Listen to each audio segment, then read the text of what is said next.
something were to ever happen to me, and when I got the results back from my application, I found I was denied coverage on the grounds of blood test results that came back off the charts. The next day, I went in to see a doctor and was promptly rushed to the emergency room and told that I should have been in a coma.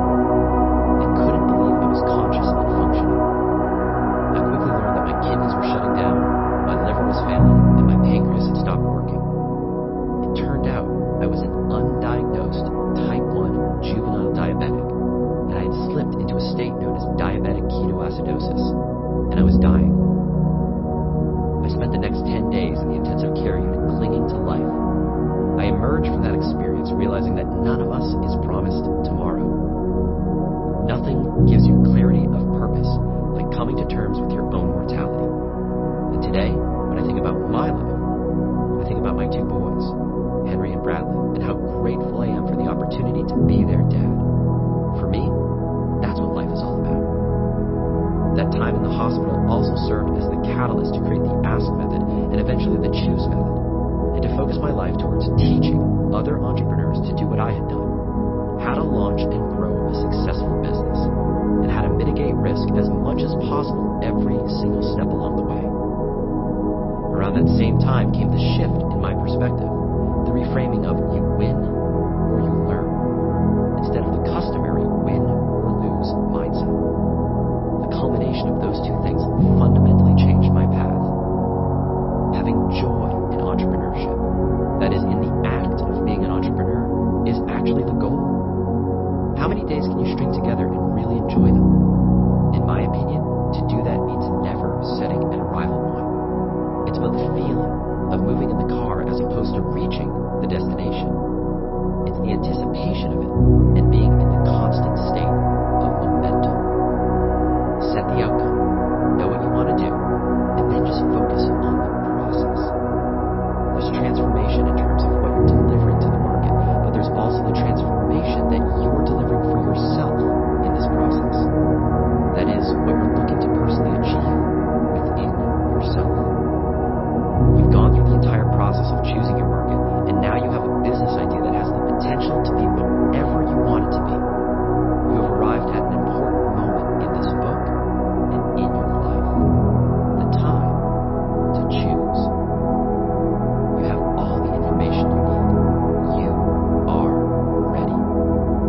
You know that there are only two outcomes from here. You either win or you learn. And both of those are really a win. Now, there's just one thing left to do. Choose. What do you want your business to be? Why? What are you after? What are you going to do when you get there? The only thing you need to do now is simply complete the final section, checkpoint 3, in the Choosing Your Green Light Market worksheet. Perhaps there is only one green light market at your final checkpoint. Or perhaps you get to choose from a few. Either way, this is your moment to confidently decide which direction you are going to take. Once you've made your choice, I highly recommend that you grab the biggest, thickest marker you can find so you can draw a bold, giant circle around it on your worksheet. This is your business idea. And once you've chosen it, you can finally get to work. To paraphrase what one of my mentors once taught me, the best time to get started was 25 years ago. But the second best time is today. In other words, there might never be a perfect moment, but there's no better time to choose than right here, right now. I have no doubt you'll give it all that you have as you make this decision and take the first step toward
budding entrepreneurs don't have, and you're well on your way to having what you need in order to launch a successful business. When I coach entrepreneurs, I use the concept of concentric circles to illustrate the gradation of the choose your market process. What I find the coolest about concentric circles, and why I feel they're applicable to this entire process, is that no matter how many you have, they're all the same distance apart. They're in perfect proportion to each other. Their congruent radius and circumference means that each layer of the circle is equally substantial. For the purposes of this book, and to align with the subject matter at hand, this concentric circle illustration consists of just 3 circles. You'll probably be happy to hear that we've already covered the outer 2, which means the only thing left to address is the innermost one. Imagine the outside circle is market. It represents the first and biggest decision an entrepreneur makes because its construction holds all the inner layers of the circle together. You learn everything there is to learn about this market circle, from the various types to the traps to avoid, to the proof of its vast importance, and then you brainstormed, tested, and chose your niche. If you head inward, the next circle would be model. We've been working under the assumption that the recommended model of selling education and expertise was your focus. But as you'll recall, there are different choices out there. The content of the model circle also includes elements like the product grid, the In-Up-Max framework, and how In-Up-Max fits with the 5 market must-haves. All work together to form an incredibly tight-fitting infrastructure geared towards success. The next concentric circle is the 3rd and final. Your message is your innermost core layer. Now that you've chosen your market, what are you going to say to your market? How do you reach them in the first place? How do you make sure you connect with them at a deep emotional level? How do you make sure that you address their true needs, wants, and desires? Is there a way to enter the conversation already going on inside your market's mind? A way to know exactly what they want, not what they think they want, but what they really want, and more specifically, what they really want to buy. I told you before that my main concern is making sure you feel equipped to move forward from here. You certainly have enough fuel to get you going, yet in order for you to have the most comprehensive and preparatory view of what lies on the other side of this book, I feel obligated to prep you for this critical core work that's rapidly approaching. Remember back in the first chapter when I talked about how Choose was essentially a prequel to my first book? How despite hearing about all the wins of my readers after they read Ask, some still struggled because they chose a bad market? No matter how prepared they were after implementing the Ask method, doing so in the wrong market was met with unavoidable failure. I realized I had to write this book to explain how I chose my successful markets in the first place and how to follow that same process. Using that same rationale, I then realized I had to include this final chapter to explain the importance of what comes immediately after choosing. In the case of the circles, what lives in the center? Your message. If geometry is not your thing, we can revisit our trusty boat example. You finally surveyed all the bodies of water, looked at all the possibilities, and chosen a certain river with a proven current. Its depth, width, and flow rate are ideal for your boat. You're on the dock with oars in hand and prepared to shove off. But that's when it hits you. Is this even the right type of boat? You just spent so much time investigating every aspect of your potential river. You didn't even think about whether or not you had the right vehicle to navigate the waters well. So in the interest of time and brain space, you quickly assume that any old boat is fine. You just need one that looks sturdy enough to successfully get you downriver. Could that work out in your favor? Possibly. But how long are you planning to ride? Are you picking others up along the way? What kinds of obstacles will you be navigating around? These are the questions any experienced water person would ask, because they know all too well that the intended use of the boat is what dictates its hull shape, length, and construction material. To give you the best shot at a successful ride, you need to have a clear sense of its purpose. What's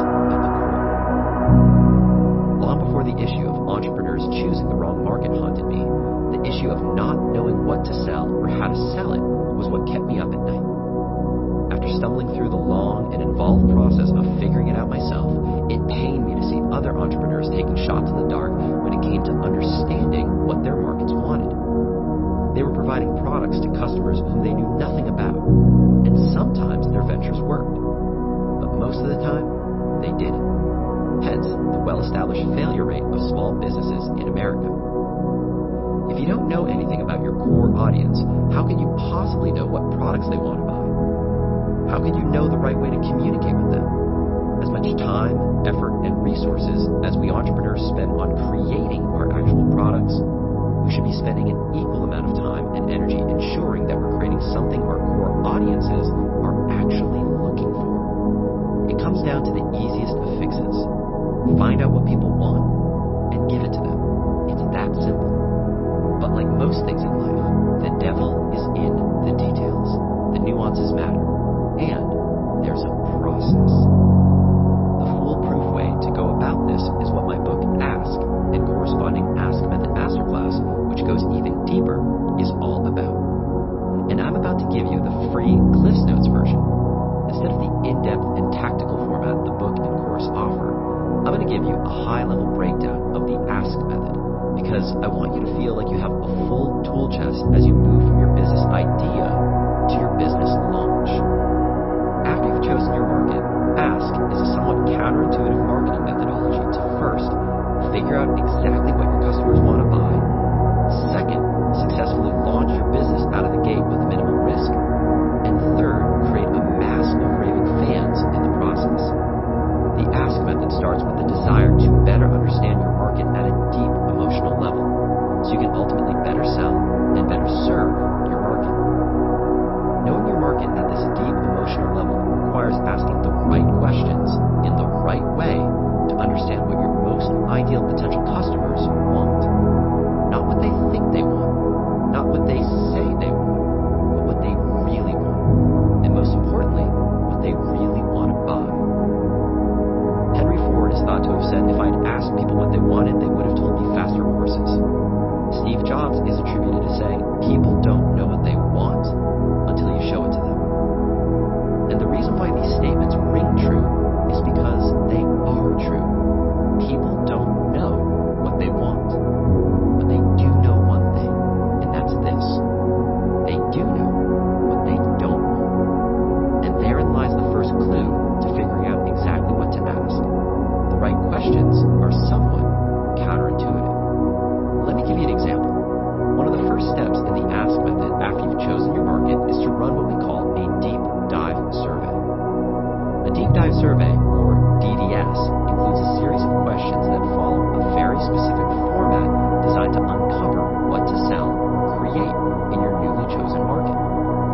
One of those questions is what we call the SMIQ, which stands for Single Most Important Question, because, as the name implies, this is your single most important question. Creative name, I know. At this point in your entrepreneurial journey, as you'll see in a moment, you're already halfway through creating your SMIQ. Now, the SMIQ itself also follows a very specific format.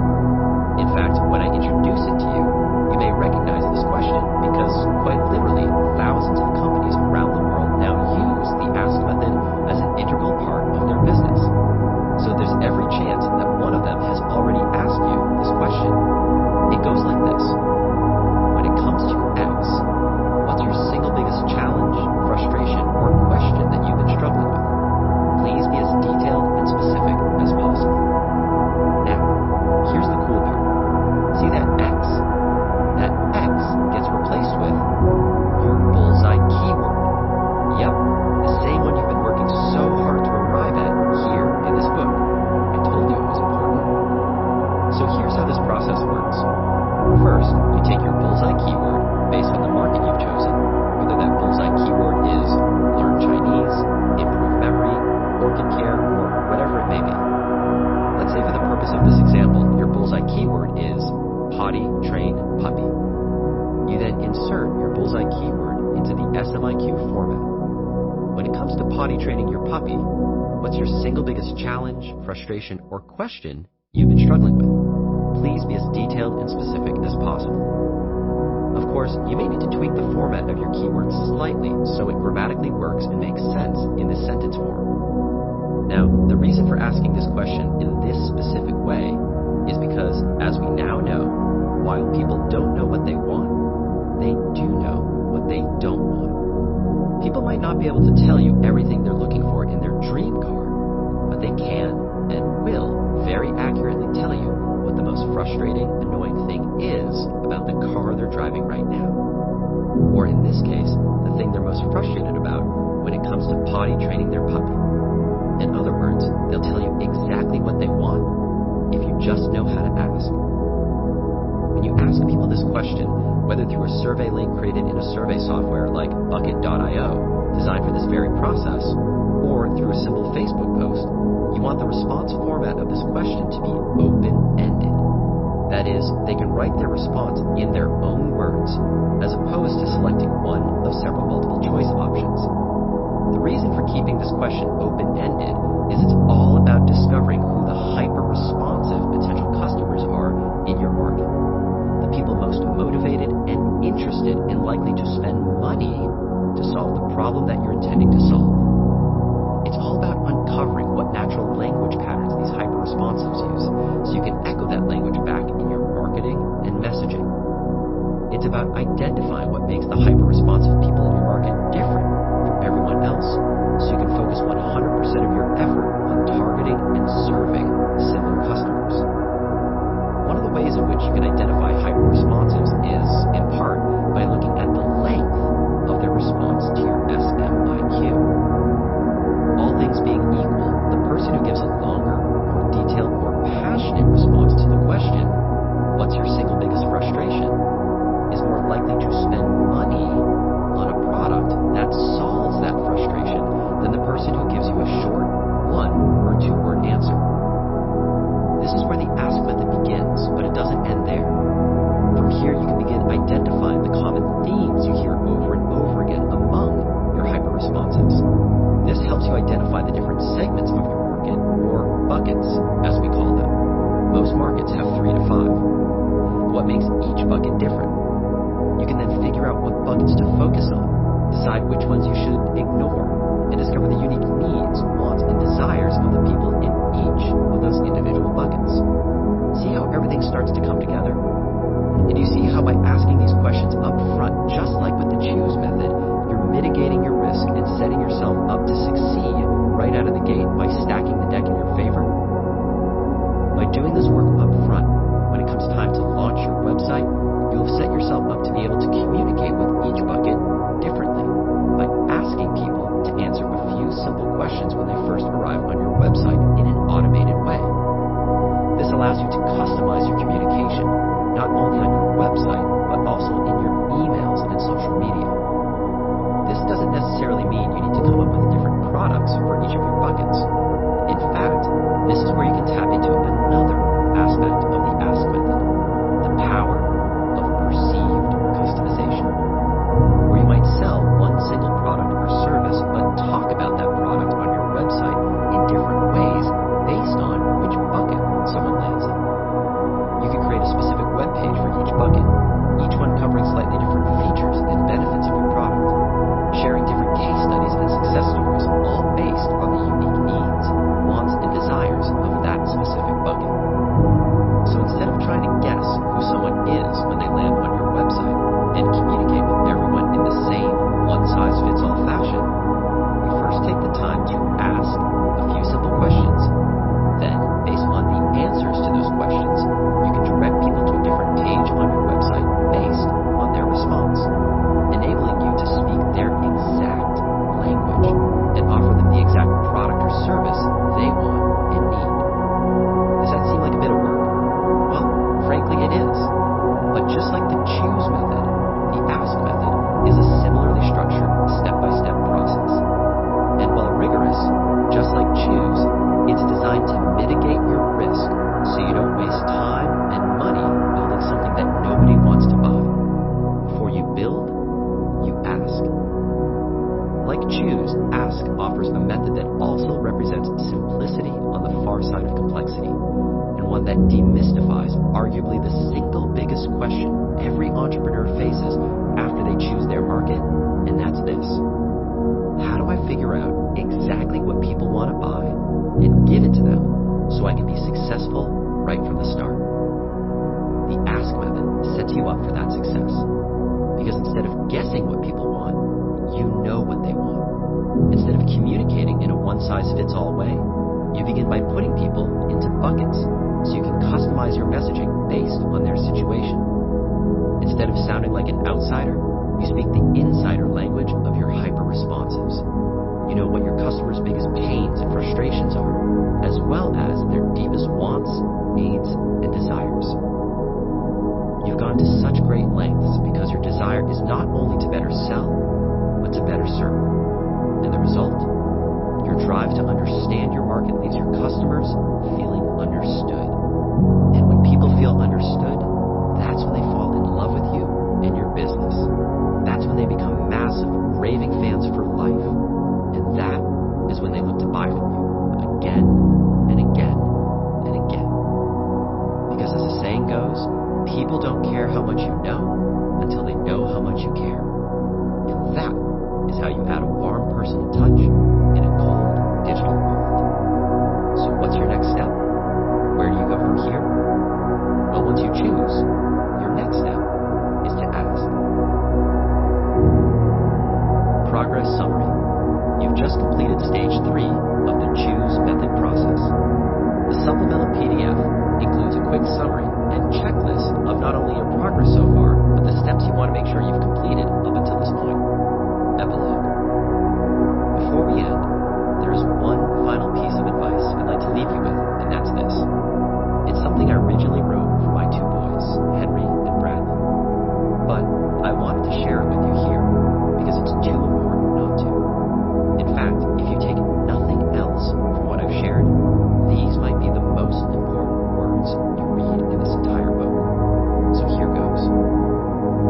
When you're older, not now, but someday perhaps, if you decide to become an entrepreneur, just like your mom and dad, I want to share with you what I wish I knew when I was a young man. The times you'll be most fulfilled, the times when you'll be happiest, are not the times when you hit some lofty goal or milestone. For a moment, maybe yes, but those moments are fleeting. Moments when you make your first sale, make your first $1 million, or have your first $1 million day. Those moments will come and go, and if you're not careful, you'll find yourself in a never-ending chase, reaching after the next big milestone, and the next one after that. Being an entrepreneur is not about milestones. Being an entrepreneur is also not about measuring up. It's not about measuring up to anyone else's outside standard, whether that's from me or your mom or anyone else, or some unrealistically high standard you may have set for yourself. Don't ever compare yourself to anyone else. This is your race to run, and you've got this. Remember that always. Being an entrepreneur is not about mastery. Be careful with mastery. Mastery is elusive. Mastery is a never-ending quest. You'll spend your entire life pursuing mastery. And if you're not careful, one day you'll wake up old and gray and alone. Life is too short and precious. Don't spend it chasing something you can't catch, because it can mean missing out on the much more important stuff. Sure, leave it all on the field, but more importantly, live and love fully. Being an entrepreneur is all about one thing. In a word, it's about momentum. Momentum means moving forward, no matter how fast or how slow. Momentum means progress, not perfection, no matter how afraid you might be. Momentum means doing as well as you can in your business so you can do as much good as you can in the world. So you can give back, so you can make an impact. And not waiting for someday to get started with that, but starting right here, right now, today. Being an entrepreneur is not about arriving at some magical destination or finally making it one day. It's about enjoying the whole entire messy journey itself. It's about enjoying the ride. It's about tossing your boat in the river and savoring the wind in your face and the wild white water enjoying the struggle. It's about enjoying the flow. It's about soaking it all in while you're in the middle of it all. Because in life, you've only got one shot. So whatever you're going to do, now is the time to do it. Don't let fear slow you down. The only regret I have in life is when I let fear hold me back. Constantly remind yourself there's no such thing as failure. You only win or you learn. Although winning is a little more fun.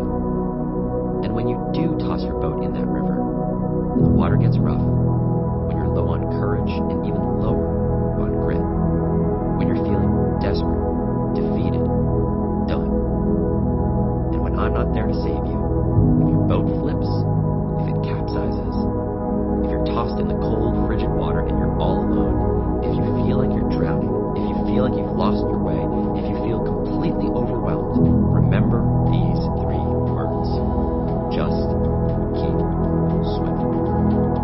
So, if you do decide to become an entrepreneur, and even if you don't, the secret to being happy, the secret to being fulfilled, is to constantly seek momentum. Seek progress, not perfection. Enjoy the journey, enjoy the ride, and no matter what happens, just keep swimming. Because whenever you're reading this, wherever you're reading this, I'll tell you right here, right now, you got this. Seriously, you do. No matter what, remember, I love you with all my heart, and I always will. Love, Daddy.